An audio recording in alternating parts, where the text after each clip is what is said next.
Hey everybody, before we get started, I just remind you this episode is brought to you by our patrons like I Got Comics, Architect 10, Blacklist OG, Carlos, Qua, Jeremy Vasquez, Kylie Denton, Legendary Boss Hunter, Nestor Flores, Rogue Robin, Shawnee P, some guy named Bob, Sotosan 0424, Cedric 23, Video Gamer 75, and Reed.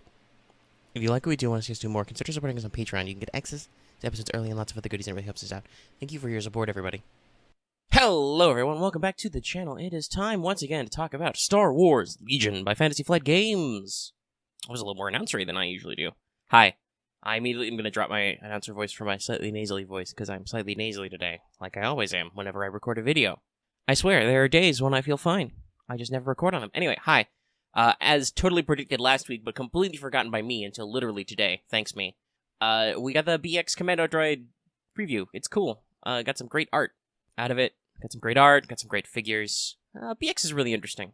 Very intimidating, this show. A lot of fun. We'll talk about their units in a second.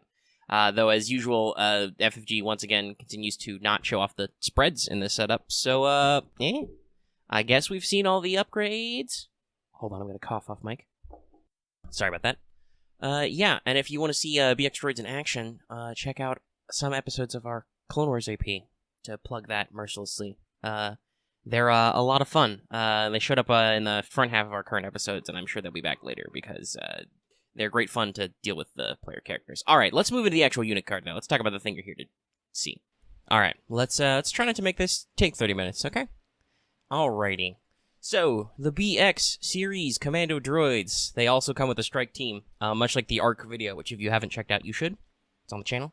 It'll probably be in the video end card, but sometimes I forget to do those for a while, and then I yell at myself a week later. I'm like, why didn't you add this end card, you idiot? Anyway. We're not here to talk about that. We're here to talk about BX Series Commando Droids. But like the ARC one, they're basically the same unit except for heavy weapon team and the different cost and minis, so we're going to lump the two slides. The key differences are the cost, which is listed, the fact that the strike team has one mini and does heavy weapon team. You must equip a heavy weapon. That becomes the leader. And we'll talk about the heavy weapons in a little bit. We have some other options to go through first. But let's talk about the base unit. So, as a full unit, they are 68 points, and the ARCs were a little bit more pricey, I believe. Yeah, they're 72 full, and their strike team is 21 points, whereas the Commando Droid strike team is 20 points, which is the current point set for most. Now, as you look at the spread, you may be wondering, how the heck can these guys be so cheap? They don't get plus 1 point. We'll talk about why in a second, but the primary thing, I believe, is because of the AI. But first, let's run through the core bases of the unit. The normal one is 4 minis.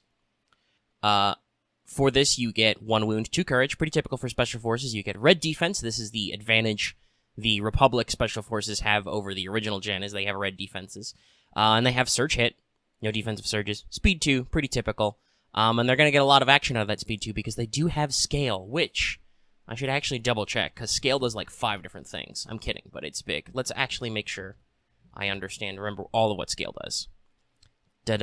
Scale, use unit traverse, scale keyword. Free clamber. So you perform a free clamber whenever you perform a move action, so you can clamber before or after performing your move. You don't remove your speed for difficult terrain. You don't suffer damage for clambering. Okay. Alright, so it does 3 things. 1, it gives you unhindered. You ignore difficult terrain. 2, you get the expert climber effect, basically. You don't take damage for climbing ever. And 3, or for clambering, technically. And 3, whenever you move, either before or after, you can perform a free clamber. So if you move to a wall, you can perform a free clamber up it. If you are touching a wall, you can perform a free clamber, then move up that terrain. So, lots of agility. Gives you a lot of mobility. It's a very good unit. And honestly, a lot of people are talking about how it's a really good keyword that more units need. But that's what Ascension cables are for. Anyway, so with that speed 2, they're pretty agile. They're not quite as flexible as ARCs are with jetpacks, because jump, but they're going to power through a lot of low-scale terrain very fast. So now that we've talked about their speed, let's talk about those keywords. So the big one, they have AI, dodge, and move. I believe this is the first instance of AI, dodge. So unless you have a face-up order token, your first action must be a dodge or move. So normally, if you're playing Separatists correctly, this should not be a problem. The whole beauty of playing a Separatist army is that if you're doing your job right, you have perfect activation control every time. However, it is possible to stop this. You can do comms jammers and other upgrades which prevent it. Basically, you're not possible to be given orders to, and other effects. Now, they do have comms upgrades, so you can HQ uplink, but still, that needs to be refreshed, though obviously these guys may also have some other stuff that wants to be refreshed. Anyway, we'll talk about that later.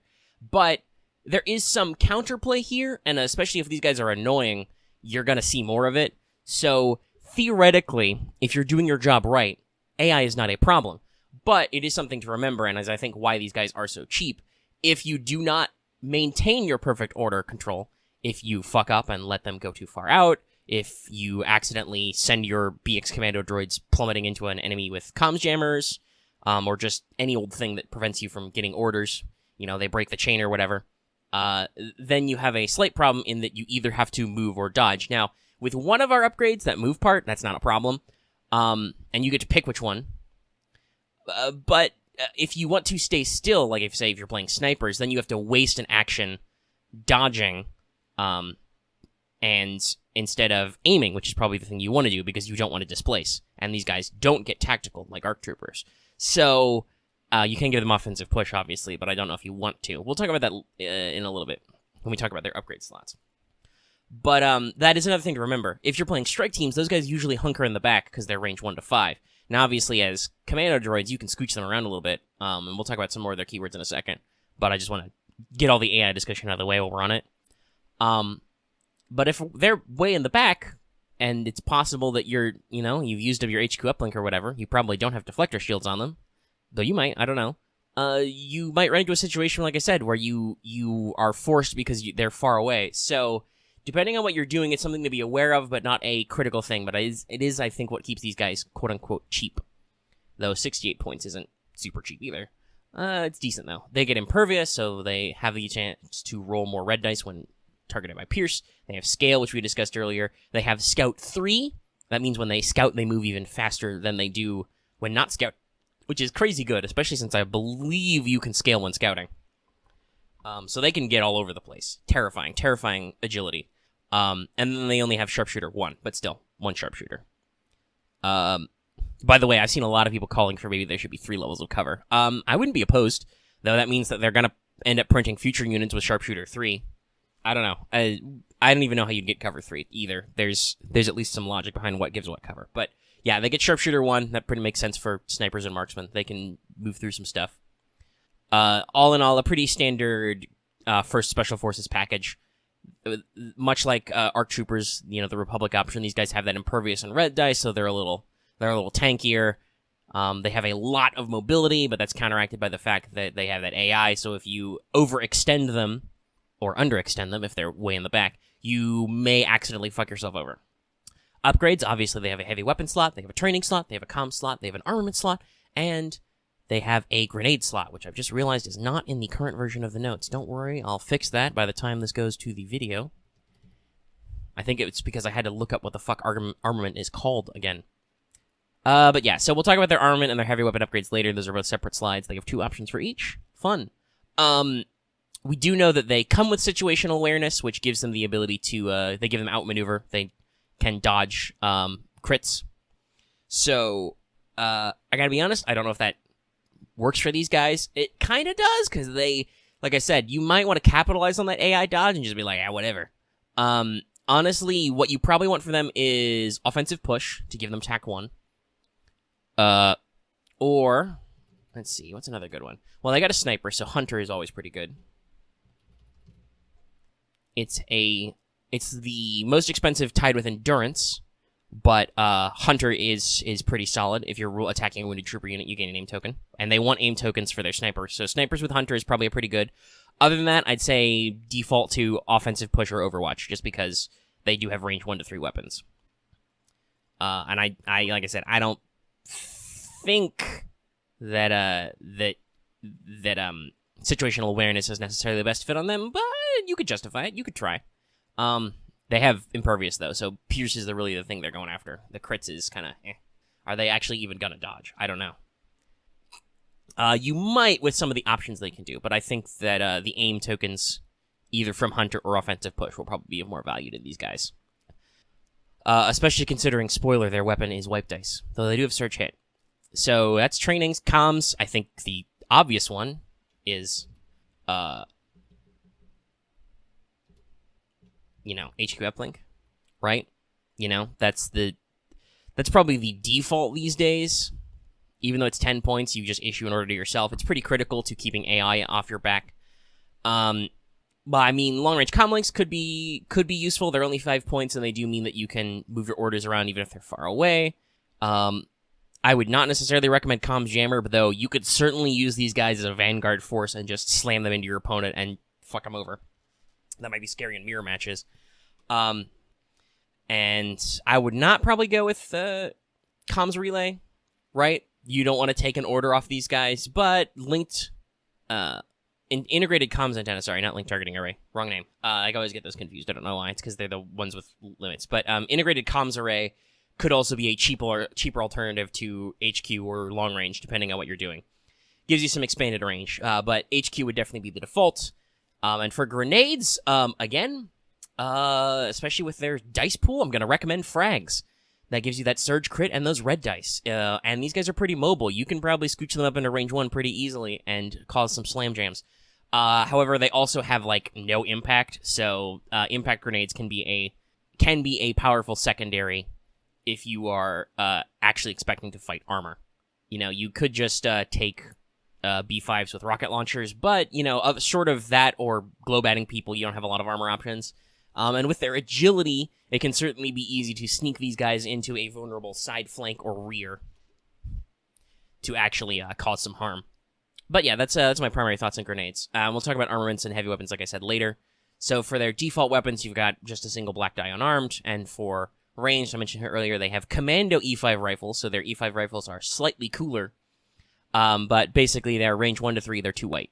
So, by default, that means that you're slinging 8 white dice on a vanilla unit of these, up to 10 if you add the heavy weapons guy, and that's the charge trooper and you're not laying charges. That's a canoodling amount of damage potential.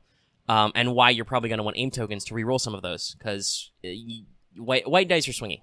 We always know this. But that does mean that they have a pretty gnarly damage cap, and one unit of these guys can punch up as high as easily punch up as high as a full unit of B1s, which makes them worth it to the army. The fact that even naked, these guys have incredible mobility, incredible placement, decent defensibility with red dice and impervious, and can lay a lot of smackdown, to say nothing of the fact that you can further improve that with heavy weapons, training, armaments, grenades, whatever. But yeah, this is also, like I said, why Sentinel, Overwatch, rather, is a potential one, because then you can get Sentinel. You can scooch these guys into a good position with, Scale or something, or Scout, and then Overwatch them, and stand by, and, maybe you'll whiff all those dice, but maybe you won't, and that can be pretty gnarly if somebody scoots into range 3 and takes 8 white dice to the face. But still, very swingy. Always remember that. If you're playing Separatists, you hopefully already know this because you're usually dealing with white dice, but still. Very good damage potential. So let's see. I think we talked about all the upgrade slots except the ones that are unique to them. Talk about other stuff. So why don't we go ahead and talk about those armament upgrades, which kind of change the tone of this unit a little bit. So first, the armament upgrades, because those go on the core unit. Okay. We can't actually see if the strike team has them, but the spacing, I think, is correct that they should. Hopefully they do. If not, whatever, I guess. Fantasy Flight. But yeah, so armaments. I'm assuming they're the ones, because the things. So let's talk about them. You got 2 Vibro Swords and Deflector Shields, and obviously, as pointed out on the actual full card, you can only equip 1, so you do have to make a choice here. There is a little bit of opportunity cost. So you've got 2 options. You've got Deflector Shields or Vibro Swords. Deflector Shields give you shielded 2. You get 2 shield tokens, and recharge 2 whenever you recover. You flip 2 shield tokens. So shield tokens are kind of like dodge tokens, only you can spend them on crits. But they don't come back unless you do the thing. Droid players will have hopefully tried Droidicas at least to be familiar with them, but they're pretty good. The Deflector Shields, the little riot shield things. Great series of episodes, by the way. Check them out. You can even model them with these. So that gives you 2 shields. So basically 2 extra hit points, considering these guys are 1 damage and, red defense dice. The ability to spend those tokens can be pretty spicy, though they are 18 points. That'll be quite expensive. Assuming you can take them on the strike team, I expect you'll probably see these on strike teams more, because they will offer you that little bit extra protection when you've only got a couple of units. So that gives you extra ablative HP that you can get rid of, and you may be recovering. This is why I brought up HQ uplink earlier. You do have to recover that, but if you're playing with deflector shields, you're probably going to be recovering anyway. However, HQ uplink deflector shields commando droids are quite expensive, so you might not be running that route. I don't know. Hopefully with Separatists you have a little bit of wiggle room, but you do need to buy at least one expensive commander. So you gotta kind of make some choices on what your expensive thing is for now. But hopefully you can fit a single one of these in with toys, and deflector shields are a good option. They are very defensive. They give you a pretty robust defense against attacks. Now, for a humble 6 points, the budget option, you can add vibro swords. These are a melee-only attack, which takes your melee attacks from 4 black, basically, to 4 red, 4 white, because it's white-red. And also works on the strike teams, but I don't know if you're going to do that way. Usually, you do strike teams to afford snipers. You can do saboteurs in strike teams, but I don't see why you would, because that means that guy's very vulnerable. But you also gain charge. After you perform a move action, you can perform a free melee. This means you can clamber, scoot, move, and then charge to do damage. Or you can double move attack. With a 4 red, 4 white, right? And surge hit. That's pretty accurate. There's no pierce on it, or anything. No impact. But it still, however, turns you into a pretty potent melee unit, and aggressive because you have charge. Especially when combined with scale, that gives you a lot of big boy opportunities there. So, yeah, Vibro Swords, I think, being the budget option, is you're going to see that on full units of commandos a lot, and you're going to see it in an aggressive build. Probably something like, sorry, I'm just completely whiffing on the training. It would be offensive push, probably. Though, you never know. You could also do, tenacity, which adds a red die. I don't know if you'd go that far, though. But you certainly could add that, keep that offense up, even if you've lost a guy. But, yeah, aggressive builds with Vibro Swords, scaling and running into melee, hacking up enemies, give them something like HQ uplink so they can always get orders, or even just integrated comms so they're always within a decent range pool. And just, it's pretty scary. These guys can be tough to kill with Impervious, with red defenses, and they can bum rush in and they can start hacking your guys apart. And even if they lose a droid, they still have a very robust pool. Remember, they're still rolling 8 dice in that melee. So, by default, anyway. Not counting if you also give them, like, the Saboteur Chargerman. So, yeah, no, there's a lot of really good stuff here. And I think it's a decent optional spread, because you've got 2 choices. The Deflector Shields are rightly so more expensive, and they're going to be, when you're using these guys, in a much more defensive option. You want to keep them around. Like I said, I expect you'll probably see it on strike teams occasionally, because of the budget and also the lower HP pool, so you'll want to keep more guys alive. But in general, it's pretty good. And then Vibro Swords is going to go a lot on full units who are being very aggressively played, doing a lot of damage. There's not too much more to talk about there. I mean, you can see the options for yourself. Both add different things at different costs to the unit, and you really got to decide for yourself how you're going to apply these guys. Alright, so let's have what's probably the less interesting conversation, because if you've been playing Legion for a while, you'll be familiar with these options. But it's good to talk about them. The heavy weapon options. So, obviously BX droids don't get special ones. But we do have a couple ones. They're not unique, but they are pretty typical for what we got. So, the BX series droid sniper, range 1 to 5, 2 reds, lethal 1, immune deflect. So, it's 30 points too. So, that's a very decent option with the 2 red. With the surge hit, those are super accurate, so you're looking at likely 2 hits. But you won't necessarily get those through because you only gain Pierce 1 if you have an aim token to spend. This means that in a lot of cases, you'll probably want to be aiming and shooting. This is, again, why for sniper strike teams you need to consider the AI. So it's a little obvious, even though it doesn't have high velocity and Pierce, it's a little bit more expensive than the Rebel one, and does she get to the DLC 19X? Yeah, they're both the same cost. So it's a little bit more expensive than what those guys going on, but it's 1 point cheaper than the DC 15X. But still, 2 reds with the option to do Pierce 1 and immune deflect can be pretty robust. Range 1 to 5. Honestly, for just the 2 red dice, it's a pretty good attack pool at range 1 to 5. But the fact that if you can supply these guys with aim tokens, you can give it Pierce 1 means that you can do your usual chip damage. It's pretty powerful, pretty deadly. You'll do some decent damage. This is probably what you're going to get a decent spread, because this plus the strike team platform is 50 points. Stick them with maybe an emergency HQ uplink for 10 points, you've got 60. Maybe you give them Hunter for 4, so they can if they're attacking a wounded unit, they can get extra. They can get that aim token they need. Maybe you give maybe if you've got the points, you can give them deflector shields, but otherwise leave them pretty lean and mean. You have something that's roughly the cost of a full unit, a naked, but will bring you the action you want out of hurting, doing the damage. Decently robust, and probably what you're going to see a lot of. But let's talk about their Deoxys Mine Saboteur, because, one, Republic doesn't get Saboteurs, interestingly enough. These guys are 28 points. As an action, they can arm one Deoxys Mine. As anything, thanks to the power of Detonate, they can detonate one Deoxys Mine. A Deoxys Mine has Blast, which means it's ignored cover, and has Poison 1, so if you take a wound from it, you take a Poison token, which means you take a wound later. And Deoxys Mines have Surge Crit, or Surge Hit, sorry. That's right, I'm reading my symbols wrong. It's because they have their own Surge conversions.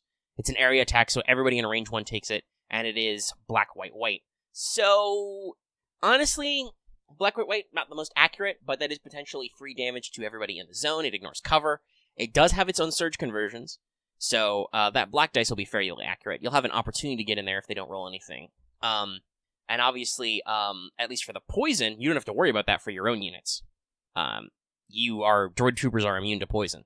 This also means you should watch out in mirror matches, because it's not going to be as nasty. Though, on the other hand, if you get one of these off correctly in a cluster of B1 droids, they have white surges, white defense, no surge.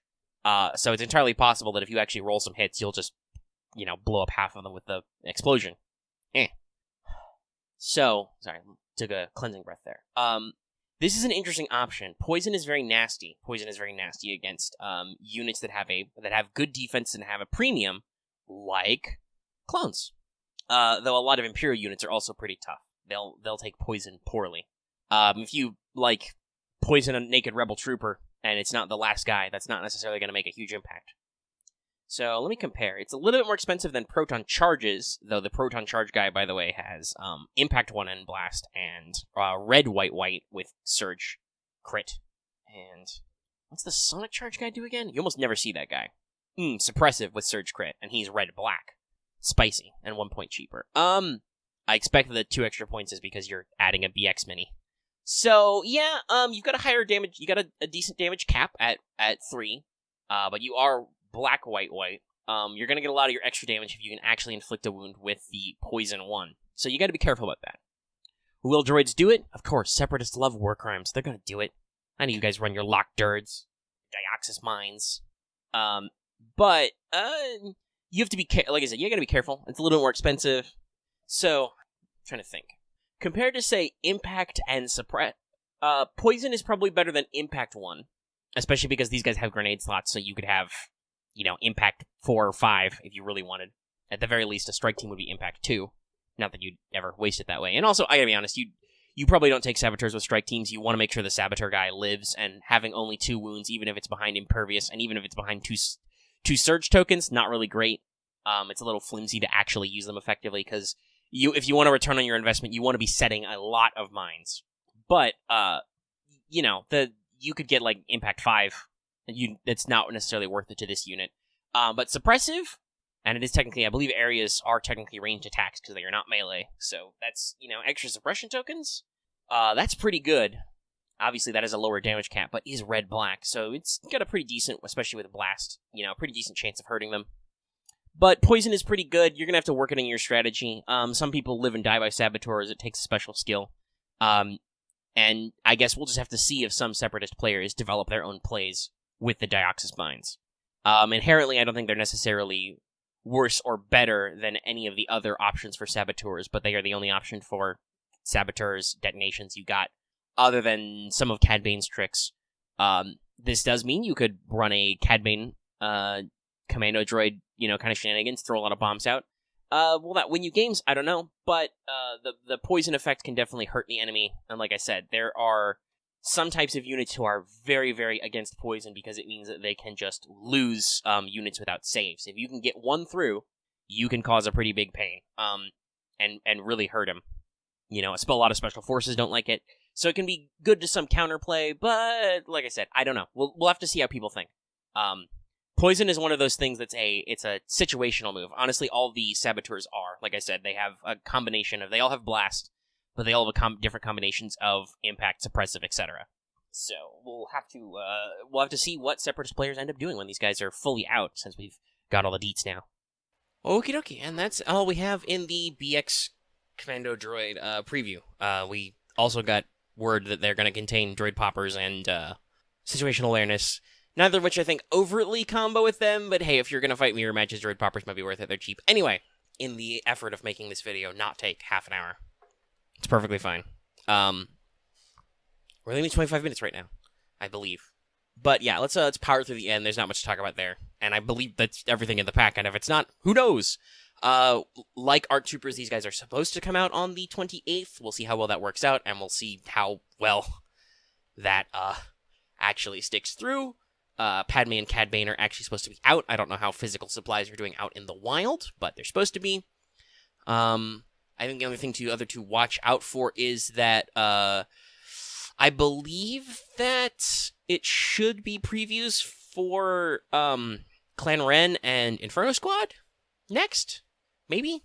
Dunno. I'm hoping that'll be the next set. But it could also be the Staps and Republic ATRT. Other thing to note is that on July 29th, which is in about a week. Yeah, about a week.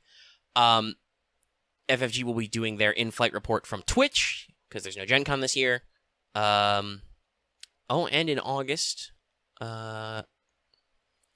they have new content for Star Wars Legion with sculpt discussions. So, I don't know, maybe we'll see some sculpts of some new units.